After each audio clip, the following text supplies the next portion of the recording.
Okey, Assalamualaikum warahmatullahi wabarakatuh. Inilah kereta idaman yang saya buat tempahan pada hari ini bersama Tuan Saini kita. Okey.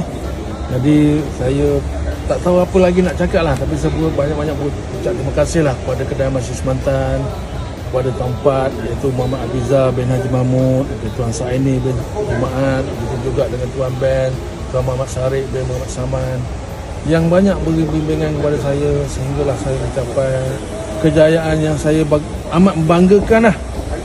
Walaupun saya masih baru lagi dalam Kedai Masjid Semantan, tak sampai pun 6 bulan, saya dah mendapat apa yang saya impikan, iaitu sebuah Toyota Vios berwarna biru, okey, yang akan dikeluarkan insya-Allah lah dalam minggu depan, insya-Allah akan terlaksana lah. Okay.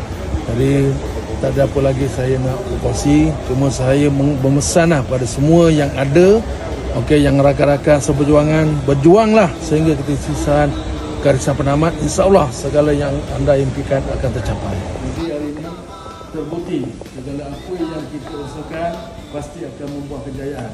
Inilah kereta yang ditempah pada hari ini dan dibayar dengan nilai RM500 sebagai deposit yang akan diselesaikan segala-galanya, insya-Allah. Kita tak ada harap pada minggu depan kereta saya akan keluar dan akan berada di jalan raya.